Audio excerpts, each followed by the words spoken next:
75માં પ્રજાસત્તાક પર્વ નિમિત્તે આપ સૌ મિત્રોનું મારી ચેનલ ઓસમ ગણેશમાં હાર્દિક સ્વાગત છે। આજે 26મી જાન્યુઆરી અને સોમવારના રોજ આપણે અત્યારે જે જગ્યાએ ઊભા છીએ એ વિસ્તાર છે ઓસમ પર્વત અને ભીમની ઠેરી ટપકેશ્વર જવાનો રસ્તો। આપણા માટે આજે સૌભાગ્યની વાત છે કે સ્પેશિયલી અમદાવાદથી ડૉક્ટર ભૂમિબેન વામછા કે જેઓ સ્પેશિયલ અમદાવાદથી આજે પાટણ ઓસમની મુલાકાત લેવા માટે આવ્યો છે। સાથે તેમના હસબન્ડ અને સન પણ છે કે જેઓ ખાસ અત્યારે મહાભારતની અંદર જે પાંડવોએ જ્યાં જ્યાં વસવાટ કરેલો હતો કે જ્યાં જ્યાં તેના અવશેષો મળેલા છે એના વિશે બેન રિસર્ચ કરી રહ્યા છે અને એમને ખ્યાલ આવ્યો કે ભાઈ પાટણ ઓસમ ડુંગર ઉપર આ અવશેષો અત્યારે ઉપલબ્ધ છે, તો એની માહિતી મેળવવા માટે અત્યારે સહપરિવાર આવ્યા છે અને આપણે એમની સાથે અત્યારે ઓસમ પર્વત ઉપર જઈ રહ્યા છીએ એમને મદદરૂપ થવા માટે। બેન, તો આપણે બેનનો જ પરિચય બેન પાસેથી જાણીએ। નમસ્તે, મારું નામ ડૉક્ટર ભૂમિ વામજા છે અને હું આઈકેએસમાં માસ્ટર્સ કરી રહી છું અને એમાં મારો એક રિસર્ચ પ્રોજેક્ટ છે sacred geography of Pandava in Saurashtra.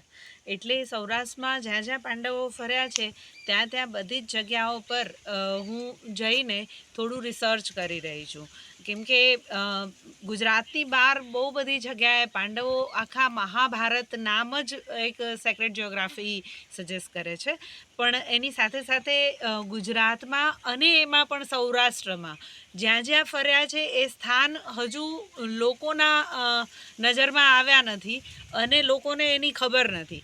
એટલે આ રિસર્ચ મારું જે છે એ લોકો સુધી પહોંચે અને લોકોને આપણો જે ઇતિહાસ છે એના માટે ગર્વ થાય અને આવનારી પેઢીઓ પણ એના માટે ગર્વ કરે કે જે અહીંયા રહી રહ્યા છે એ લોકોને ખબર પડે કે આટલા બધા સરસ અવશેષો અમારી પાસે સચવાયેલા છે અને આ અમારા પૂર્વજો છે, આ કોઈ મિથ નથી પણ આ અમારી હિસ્ટ્રી છે એવું આપણે આ રિસર્ચ થ્રુ સાબિત કરીશું। એટલા માટે આજે હું વિઝિટ માટે અહીંયા આવી છું।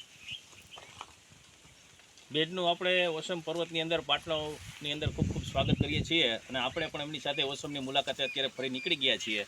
અને ખાસ બીજું કે આજે 26મી જાન્યુઆરી છે, તો આજના દિવસે જ્યારે ભૂકંપ કચ્છની અંદર આવ્યો હતો અને હજારો માણસોના એની અંદર મૃત્યુ થયા હતા, એ તમામ મૃતકોના આત્માને શાંતિ મળે એ માટે આપણે માતૃ માતાજી ટપકેશ્વર મહાદેવ અને ભીમનાથ મહાદેવને પણ પ્રાર્થના કરીએ છીએ અને અહીંથી આપણો પ્રવાસ હવે આપણે ચાલુ કરીએ છીએ। તો ચાલો સૌ મિત્રો આપણે ઓસમ પર્વતની મુલાકાતે।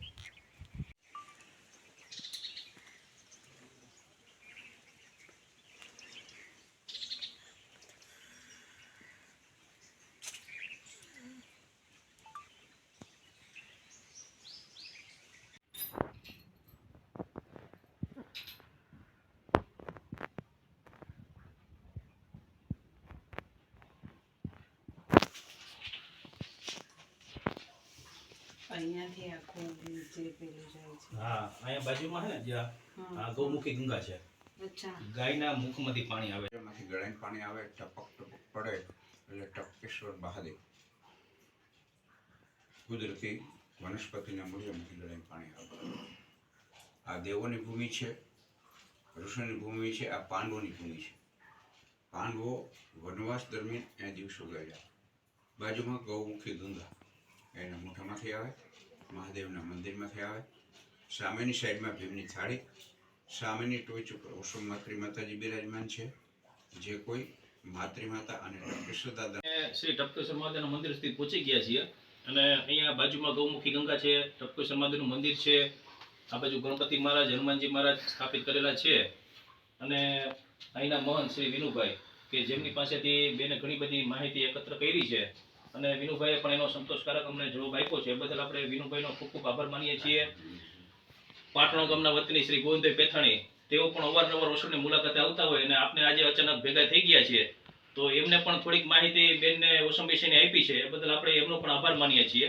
અને બેને જે પ્રશ્નોત્તરી બાપુ સાથે કરી છે આપણે મહંત સાથે, એમાં એક વાત આપણે ખાસ જાણવા મળી છે કે આપણે ક્યારે એવું સાંભળેલું નહોતું કે ભાઈ પાંડવો વિશેની કોઈ વિધિ અહીંયા થાય છે કે એની યાદીની અંદર કોઈ ભોજન પ્રસાદ કે જે કાંઈ આપણે કરતા હોય એવું ક્યારેય બન્યું છે, એવો પ્રશ્ન બેને કર્યો તો આપણે પણ થોડુંક વિચારતા થઈ ગયા કે પાંડવોની ભૂમિ છે તો આપણે તો ક્યારે એવું વિચાર્યું નહીં। આપણે તો આપણા સ્વાર્થ માટે અહીંયા દાળ રોટલા ખાવા આવતા હોય કે આપણો જે કાંઈ પ્રોગ્રામ હોય એ કરતા હોય, પણ એને યાદ કરીને આપણે કોઈ બ્રહ્મભોજન કરાવ્યું હોય કે કોઈ બીજું ભોજન આપણે કર્યું હોય એવું યાદ નથી. તો આ વિશે પણ આપણે ખાસ મિત્રો વિચારવા જેવું છે કે પાંડવોની ભૂમિની અંદર આપણે જ્યારે આવ્યા હોય તો એમને યાદ કરી અને એમની યાદમાં પણ આપણે કાંઈક કરીએ એવું હું વિચારું છું.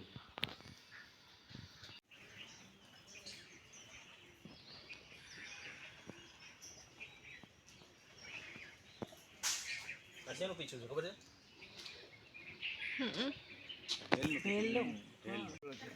અચ્છા, તો આ ડુંગર વિશે માહિતી તમે આપશો? હા. પેલા ભાઈ ભીમકુંડમાંથી પાંડવો ક્યાં અમુક નીકળ્યા છે ભીમકુંડમાંથી. હવે ભીમકુંડમાંથી નીકળે ત્યાં વહવાટ કર્યો. વહવાટ કરે પછી આગળ વધ્યા કે આ દિશમાં જાતો નહીં ભીમને કે આ દિશમાં છે ને આમાં લાકડનો 25% લીવર, 75% ભીમનો લીવર. પછી ત્યાંથી પરવસ થતા થતા પંચકોરી આવ્યા. પંચકોરીમાં ભૂખ લાગી, પંચકુવા છે ત્યાં ધૂળ ખાય, બટા ધૂળ ખાઈ લે. એ ધૂળ ખાધી અને પંચકુવા થયા પંચકોરિયા. આમાં ડાકણના અહીંયા આવ્યા, ભીમ જ એક જ આવ્યા. પછી એને હિંચકો નાખવા લાગ્યા. પછી 8 ફૂટ ગામ. પછી એમાં તો ઘણું માણા નથી કે લવ છે અને ઓલું થયું. આ તો પછી એના પુત્ર થયા. પુત્ર તો ભાઈ હા ઘટોત્કચ ને પછી ત્યાંથી એને વાત કરી 8 ફોડી ગામ છે. 8 ફોડી ગામ છે. અહીંથી હિંચકો નાખ્યો તો 8 ફોડી ગામ પડ્યું ઉપલેટા બાજુમાં. હા ડુંગરની માહિતી. આત્રિક ઋષિની દીકરી માતૃમાં અને તપ કરવા આવ્યા. પછી તપોવન વન જો તપોવન વન અહીંયા નાણાબાર નીચે છે તપોવન. પછી લોકો આ ઋષિમુનિ તપ કરતા હતા. આવ્યા હતા પૂજા કરવા માતૃમાં. પછી એને અહીંયા ગંગા મૈયા નીકળ્યા, એના જાનથી કાઢ્યા ગંગા મૈયા પડખે માતૃમાને પડખે કુવા. પછી વહવાટ ચાલુ છે. આજ કેટલા વર્ષ થઈ ગયા છે. જાજો મને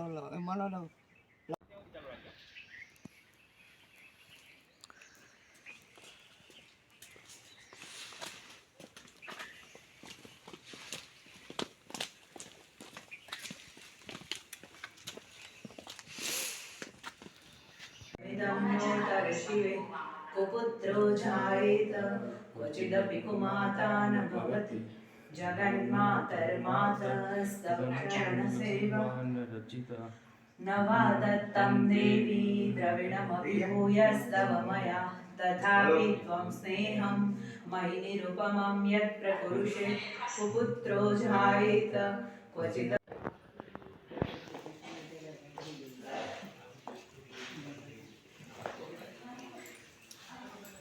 આપણે અત્યારે શ્રી માતૃ માતાજીના મંદિરે પહોંચી ગયા છીએ. ત્યાં આપણે અત્યારે ગુપ્ત નવરાત્રિ ચાલુ છે અત્યારે, અને એમાં આજે આઠમું નોરતું છે અને આપણે માતાજીના સાક્ષાત દર્શન કર્યા છે. બીજા ઘણા બધા યાત્રિકો પણ જો અત્યારે માતૃમાના દર્શન કરવા માટે આવ્યા છે.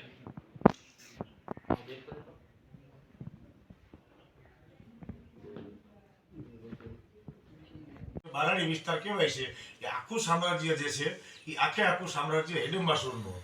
અને એને માતૃમાતાજીની સહાયથી પાંડવોએ એનો નાશ કરી અને ધર્મની સ્થાપના કરી. અને મનુષ્ય યોનિની અંદર પહેલા વહેલા 5 પાંડવોમાંથી અહીંયા ભીમ આવેલા અને એ અહીંયા ચડ્યા અને એને હિડિંબા સાથે એને લગ્ન કર્યા અને ઘટોત્કચ નામનો પુત્ર થયો. તમે આ કથા ક્યાંથી સાંભળી? આ લોકાભિમુખની છે અને મહાભારતના 18મા પર્વમાં આનો ઉલ્લેખ આવે છે. અચ્છા. આ મારી કે કોઈ બીજા કોઈની કાનો કાન સાંભળેલી કે મુખાભિમુખ નથી. મહાભારતના 18મા પર્વની અંદર આ પર્વતનું નામ જે મેં આગળ કીધું એમ આ પર્વતનું નામ માખણીયો પર્વત હતું. અને પછી 1934ની સાલની અંદર જે તે સમયે રાજા રજવાડા હતા ત્યારે ગોંડલ સ્ટેટના જે દરબાર હતા સર ભગવતસિંહજી એને સુવર્ણ મુદ્રા બારોબાર જ્યારે ગોંડલ રાજ દરબારગઢની અંદર જોખવામાં આવ્યા અને એ સુવર્ણ મુદ્રાના જે કોઈ સંપાદનમાંથી સંપત્તિ હતી એ રાજવી પરિવારે પોતાના 252 ગામની અંદર નદી નાળા તળાવ હેન્ડપંપ જેવી સુવિધાઓ કરી અને રાજને અર્પણ કર્યું. સુવર્ણ મુદ્રાની જે કોઈ સંપત્તિ હતી આવી રીતે પોતાના રાજ્યમાં વાપરી.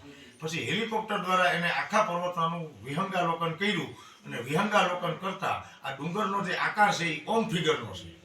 ત્યારથી આ ડુંગરનું નામ ઓમ સમ પડ્યું. ઓમ સમ એટલે સરખો, પણ પ્રજાએ અભ્રંશ કરી અને એને ઓસમ બનાવી નાખ્યું. ત્યારથી આ ડુંગરનું નામ ઓસમ પડ્યું. અને મહાભારતના સમય દરમિયાન જ્યારે અત્રિ ઋષિ અને સતી અનસુયા જ્યારે અહીંયા આવ્યા ત્યારે આ ડુંગર ઉપર કોઈ એક શક્તિપીઠ છે એવું પ્રજાતિની અંદર પ્રચારનો કેન્દ્ર બન્યું કે ભાઈ આ ડુંગર ઉપર કોઈ પણ એક શક્તિપીઠ છે તો કે કોણ છે તો કે અત્રિની માં એટલે માત્રી કહેવાના. એટલે કાળે કરી અને ડુંગરનું પર્વતનું નામ અને માતાજીનું નામ બંને ફરી ગયા. એટલે તમારા કહેવા પ્રમાણે શાસ્ત્રીય જે આપણી માન્યતા છે, ગ્રંથોની માન્યતા, એમાં અને લોકકથામાં સમયે સમયે ફેરફાર થતો ગયો છે. હા, તો આખા વર્ષમાં અહીંયા પાંડવોને યાદ કરાતો કોઈ ઉત્સવ થાય ખરો? નહીં, એવું તો કોઈ નથી. કારણ કે હવે એ પછી તો અમુક સમય જે મોગલ બાદશાહનો આવ્યો એ વખતે એ લોકોએ આપણા હિન્દુ ધર્મનું ખંડન કરી અને જે તે જગ્યાએ મંદિરો હતા ત્યાં મંદિરો પાડીને મસ્જિદો સામે ઊભી કરી.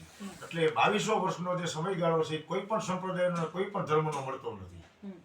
મહાવીર સ્વામીના વખતથી મોહમ્મદ ગીજની આવ્યો ત્યાં સુધીનો કોઈ ગાળો મળતો નથી. તો અહીંયા યુવા પેઢી કેટલી આવે? યુવા પેઢીમાં તો માતરી માતાજી છે ને એ 22 થી 30 જ્ઞાતિના કુળદેવી તરીકે છે. એટલે એ લોકો કર કરવા આવે, બાલ મોવાડા, શેરા શેરી, નિવેદ. અને હવે આને ભારત સરકારે પ્રવાસન ખાતામાં અને પવિત્ર યાત્રાધામ વિકાસ બોર્ડમાં લીધું છે.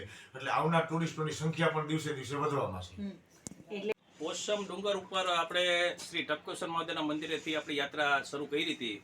ત્યાંથી ધીમે ધીમે માત્રીમાં અને ખોડિયાર મંદિર આ બાજુ ભીમનાથ મહાદેવ જવાનો રસ્તો હતો. ત્યાં સુધી આપણે અત્યારે પહોંચી શક્યા નથી કારણ કે અત્યારે થોડીક સમયની અનુકૂળતા નથી અને બેનને થોડું કામ આવી ગયું છે. એટલે આપણે આપણો પ્રવાસ અહીંથી વિરામ કરીએ છીએ. અને જેટલી પણ માહિતી ત્યાંના મહંતો પાસેથી મળી છે, મહાભારત વખતની, પાંડવો વખતની કે આ ડુંગર વિશેની, એ માહિતી બેને અત્યારે લગભગ એકત્રિત કરી લીધી છે. અને હજી પણ વિશેષ માહિતી જરૂર પડશે તો બેન પાછા કીધું કે હું પાછી એક વખત પાટણ ઓસમ ડુંગર ઉપર આવીશ. તો આપણે બેન પાસેથી એ જાણીએ કે બેન તમને અમારા ઓસમ વિશેનો અનુભવ તમારો કેવો રહ્યો? ખૂબ જ સરસ અનુભવ રહ્યો. અને અહીંયા દરેક વ્યક્તિ એટલે કે મહંત હોય, પૂજારી હોય કે ગામના લોકો હોય કે પછી સામાન્ય વેન્ડર હોય, એ બધા જ લોકો પોતપોતાની રીતે આ આખી સંસ્કૃતિ અને પ્રકૃતિને ટકાવવામાં પોતાનો કંઈ ને કઈ રીતે ફાળો આપી રહ્યા છે એ જાણીને ઘણો આનંદ થયો. અને જે કહેવાય ને કે આવનારી પેઢીઓ પણ આમાં ઘણી બધી ઇન્વોલ્વ રહે છે એ જાણીને પણ ઘણો આનંદ થયો. અને બીજું વાત એ છે કે આ જે રિસર્ચ મારું આગળ જશે એમાં આવનારી જનરેશન્સને જે ફૂલ પ્રૂફ બધા જ પુરાવો મળશે એનાથી આપણી જે સંસ્કૃતિ છે એ વધારે દ્રઢ અને મજબૂત બનશે. અને આગળની પેઢીઓને શંકા નહીં રહેશે કે આવું કંઈ હતું અને મિથ હતું, ખાસ તો જેમ મેં આગળ કીધું હતું એમ. અને આ બધા જ પુરાવાઓ સાથે એ લોકો ગર્વથી કહી શકશે કે અમે ભારતીયો છીએ અને આ અમારો ઇતિહાસ છે. આ ઝળહળતો ઇતિહાસને અમે સાચવીશું એવા કમિટમેન્ટ એ લોકો ભવિષ્યમાં આ પુરાવાઓના આધારે કરી શકશે. એટલા માટે આજે ઓસમ ડુંગરની વિઝિટ મારા માટે ખૂબ જ ફ્રૂટફુલ રહી. અને ગણેશભાઈ, તમારો ખૂબ ખૂબ આભાર કે તમે મને આખા ડુંગરની સરસ મજાની યાત્રા કરાવી અને ખૂબ સરસ અનુભવ રહ્યો મારો. Thank you very much. ખૂબ ખૂબ ધન્યવાદ બેન.